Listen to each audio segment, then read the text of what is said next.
telephone conversation between a receptionist who works at a house renting agency and a man. First, you'll have some time to look at questions 1 to 4.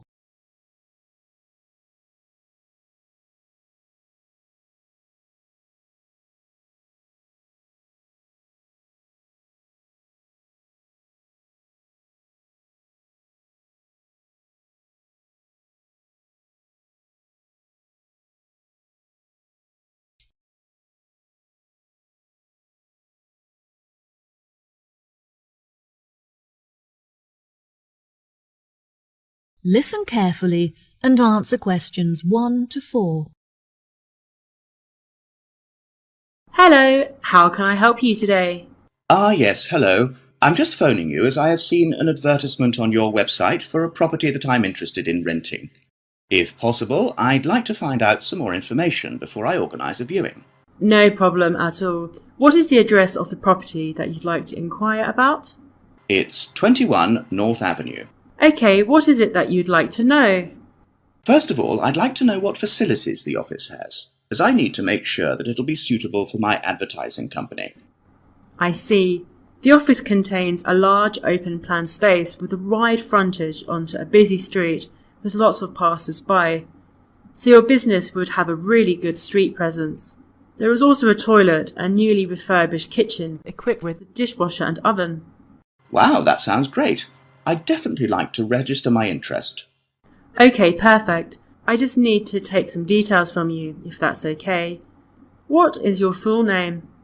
Jonathan Smith. And what position do you hold in your company, Jonathan? Until recently I was sales manager. However, I've recently been promoted to regional manager, so I'll be in charge of running our new office. Can I ask where the office is located? Yes, of course. It's located downtown, just around the corner from Royal Square Shopping Centre. That's a bit too far out of the centre for my liking. I'd much prefer to be located in close proximity to the station. Do you have any property located in that vicinity? It would help me to narrow down the results if you could tell me how many employees you intend to have working in the office. Our branch is made up of 30 employees, and we'd like some extra space for meetings and presentations.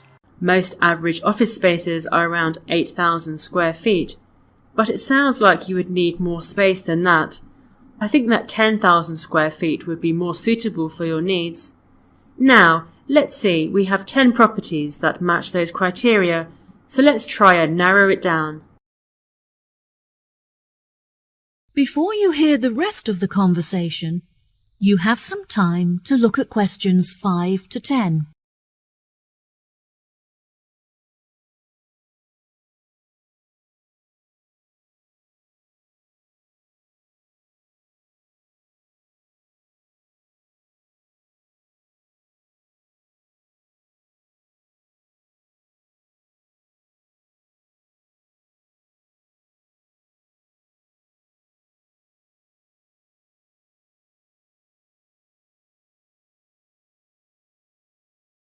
Now listen and answer questions 5 to 10. Do you have any other requirements? Well, we'll need access to the office 12 hours a day, but security should be 24-hour. We don't hold any money on the premises, but it's crucial that we protect our customer information against theft. Okay, anything else? Yes, ideally I would prefer the new office to be split over 2 levels, so that the working office area is kept separate from street level. That will enable us to locate a reception at ground floor level to welcome customers when they arrive. And are there any particular facilities that you need? Our employees work very hard throughout the day, and I want to make sure that they're well nourished. It would therefore be ideal if I could provide them with a kitchen to cook hot meals at lunchtime. Would you want the kitchen to be located at first floor level with the office? No, I don't want the office to be filled with the smell of food. It would be better if the new office had a basement where we could locate the kitchen and staff room area to keep it at arm's length from the workspace. Okay, I have now narrowed the search to 2 available properties. Do you have any other requirements that could narrow our search down to 1 result? All of our office staff will be working at desktop computers, so I'll need the office to be equipped with at least 40 power sockets if possible. Anything else? Studies have shown that exercise is very important for maintaining happiness and healthy brain function. In an office environment, it's very difficult to get sufficient daily exercise, so it would be great if they had access to a nearby exercise area. One of the available offices is located next door to a gym. Would this be suitable? Yes, absolutely. A gym is exactly what I was thinking of. Brilliant. Do you need the office to be furnished? I don't think so. I already have some furniture, so I would prefer to bring this myself. That's no problem at all. And before I forget, we will definitely require Wi-Fi access, as much of our work and customer recruitment is carried out online. No problem. It sounds like the property will suit your needs perfectly. I've taken the liberty of booking you a viewing at 3 p.m. on Thursday, so you can see it for yourself. Is there anything else I can help you with today? No, I think that's all the information I need. Thanks very much for your help. No problem. It's been my pleasure to be of assistance. Goodbye. That is the end of part 1. You now have half a minute to check your answers.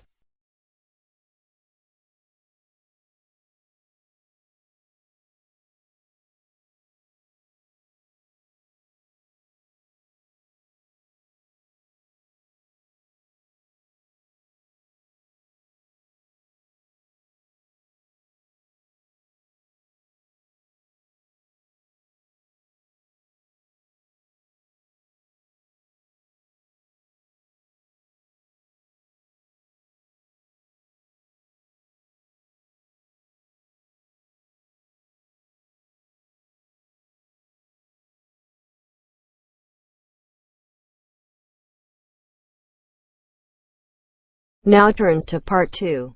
Cut 2. You will hear a tour guide giving a talk about a relaxation centre. First, you'll have some time to look at questions 11 to 14.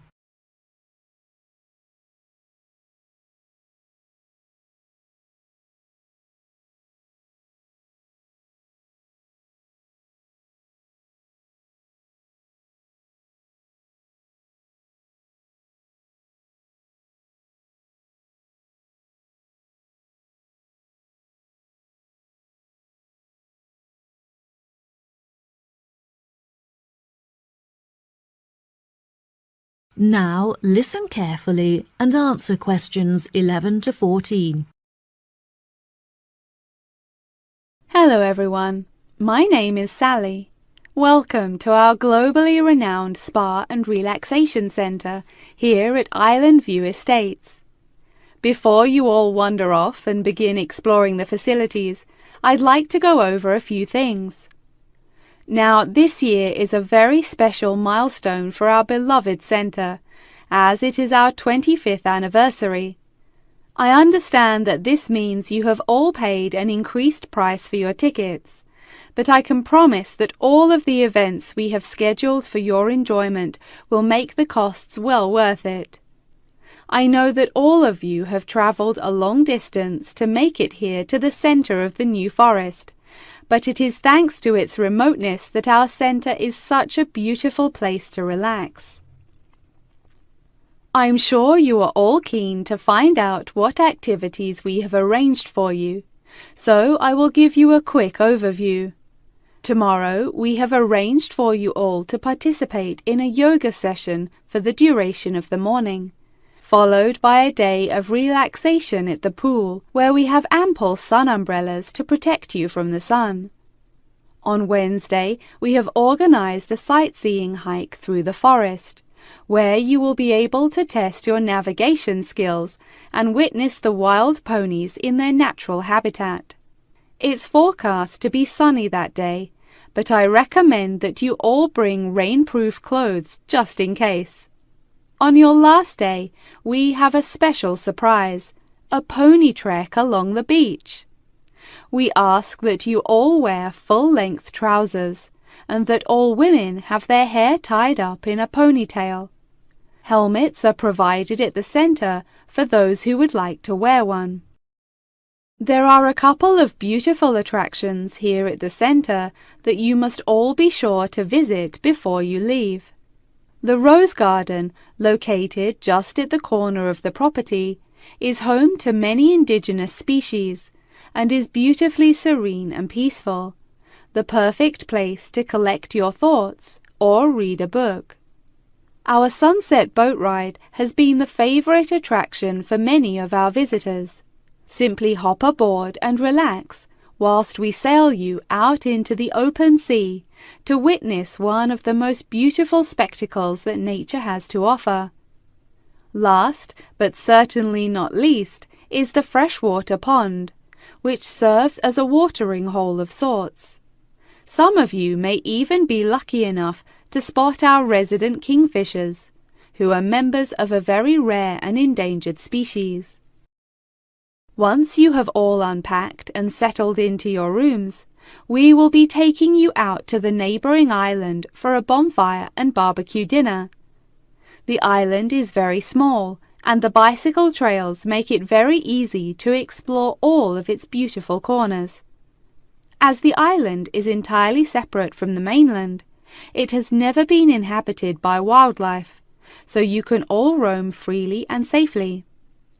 We have some bonding exercises for you all to take part in around the bonfire, where you can potentially make new friends and discover a lot about yourself. Before you hear the rest of the talk, you'll have some time to look at questions 15 to 20.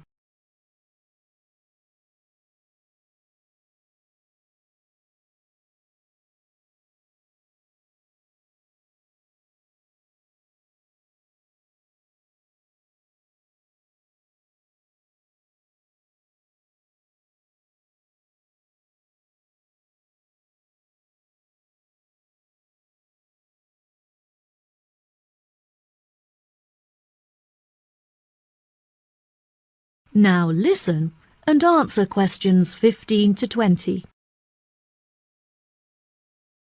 Now, let me tell you a little bit about the facilities that the resort has to offer.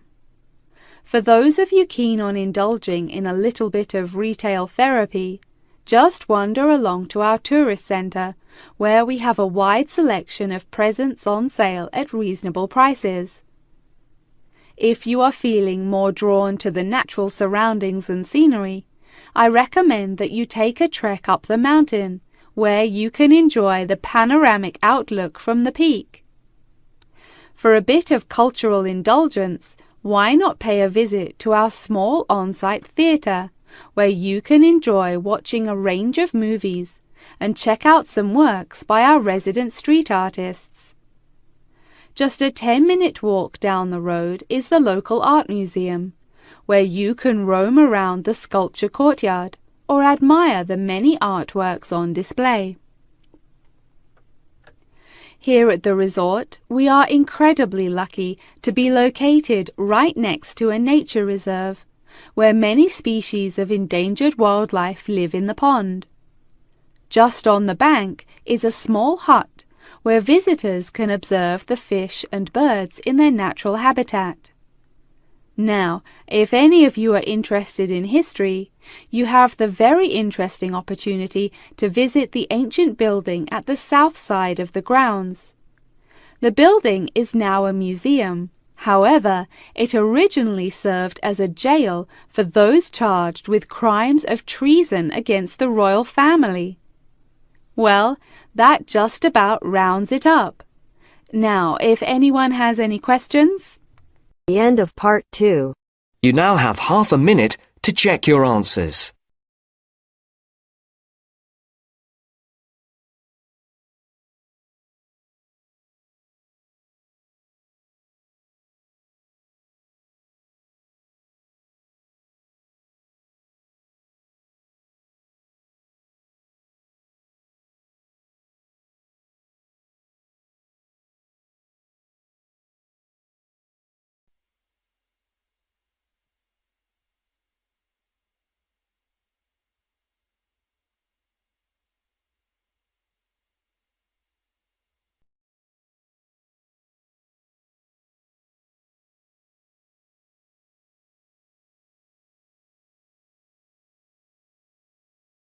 Now turns to part 3.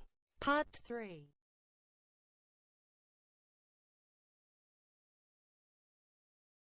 You will hear a discussion between a business student called Marco and his personal tutor about the courses that Marco should take. First, you have some time to look at questions 21 to 23 on page 5.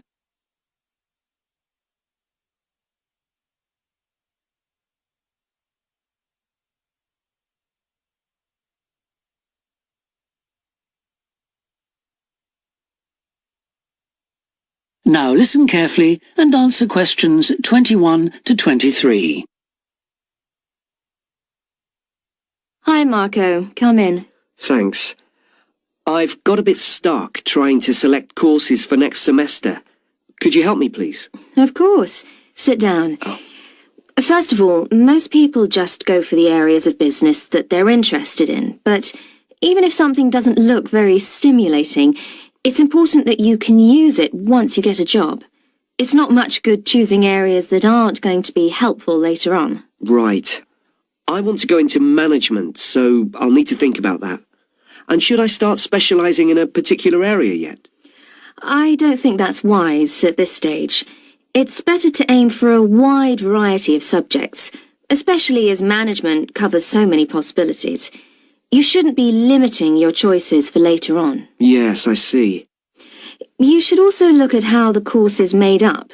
Will you have regular seminars and tutorials, for example, as well as lectures? OK.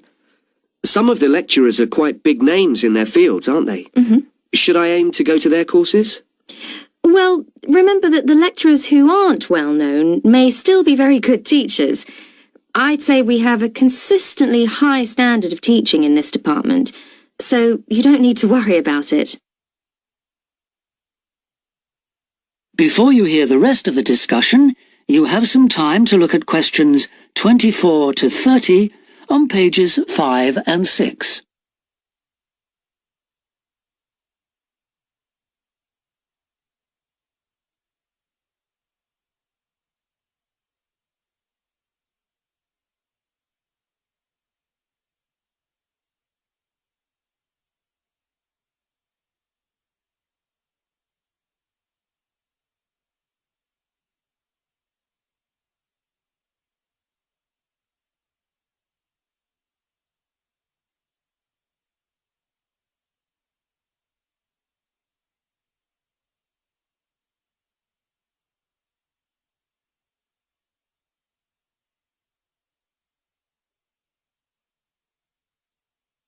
Now listen and answer questions 24 to 30.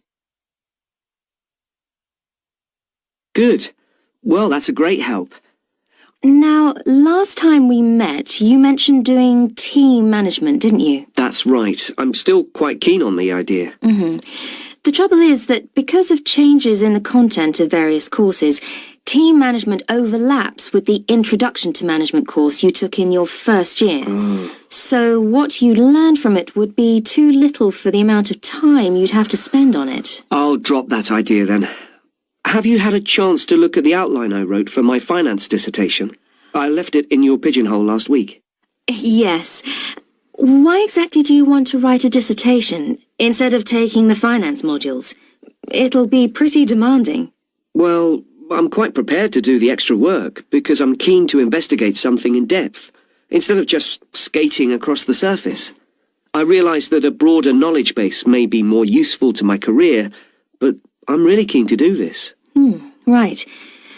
Well, I had a quick look through your outline, and the first thing that struck me was that you'll have to be careful how you set about it, as the way you've organised it seems unnecessarily complex.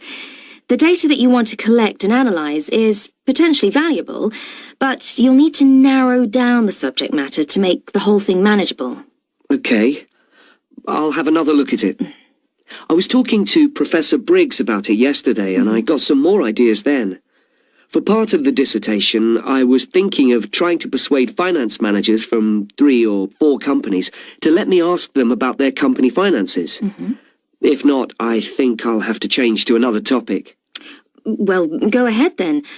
I could give you some names. Thanks. Now, let's talk about practicalities.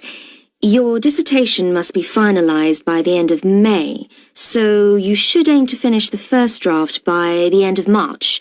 Is that feasible? Yes, it shouldn't be a problem. I'll need to register for the dissertation, won't I? Is that with the registrar's department? No, it's internal to this department, so you just need to let the secretary know. Do that as soon as you're sure you're going to write the dissertation. Okay. Then, to analyse your statistics, you're going to need some suitable software. If I were you, I'd drop into the computer office and ask them for a copy. Right. So, if I revise my outline...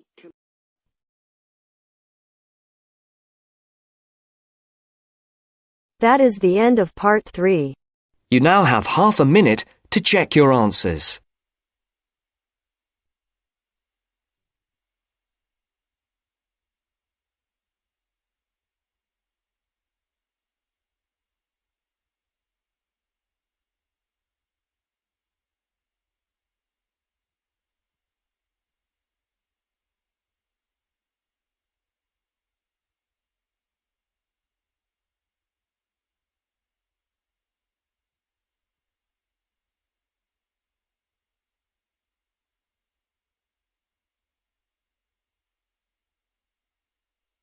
Now turns to part 4. Part 4.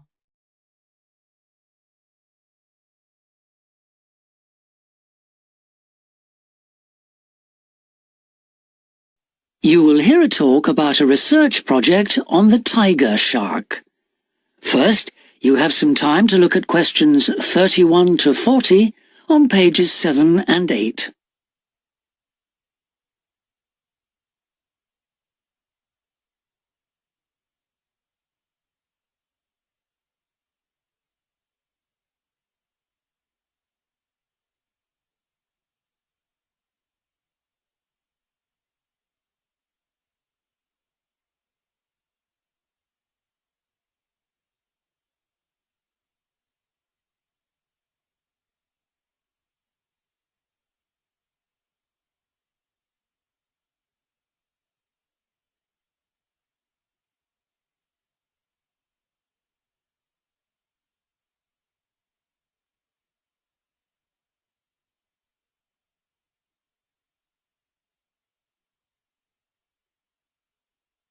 Now listen carefully and answer questions 31 to 40. Good morning, everyone. Today I'm going to talk about the research project I've been involved in on the tiger shark. First of all, some background information. The tiger shark, also known as the leopard shark, is often thought to have got its name from its aggressive nature. But in actual fact, it's called that because it has dark bands similar to those on a tiger's body. It is a huge creature, growing up to lengths of 6.5 meters. It can be found just about everywhere throughout the world's temperate and tropical seas, but it is most often found along the coast rather than the open sea. In terms of feeding, tiger sharks tend to be most active at night and are solitary hunters. Their preferred prey includes other sharks, turtles, seabirds, and dolphins, to name but a few. However, it's not uncommon to find garbage in its stomach. This is because it tends to feed in areas such as harbors and river inlets, where there is a lot of human activity. Now to the project itself. We are particularly interested in some studies that have been done in the Rain Island area. Observations here have shown that there is a large population of tiger sharks present in the summer during the turtle nesting season. However, during the winter months the sharks disappear. So we decided to do some of our own research there.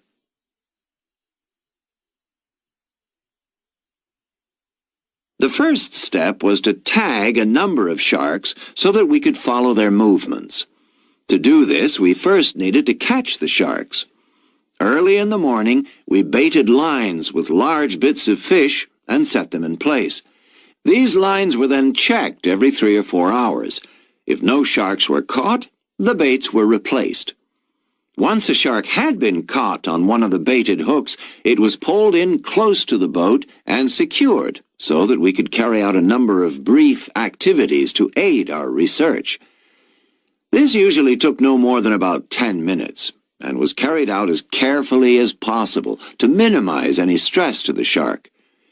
Each of the tiger sharks that we caught was measured and fitted with an identification tag, and also a small amount of tissue was taken for genetic studies.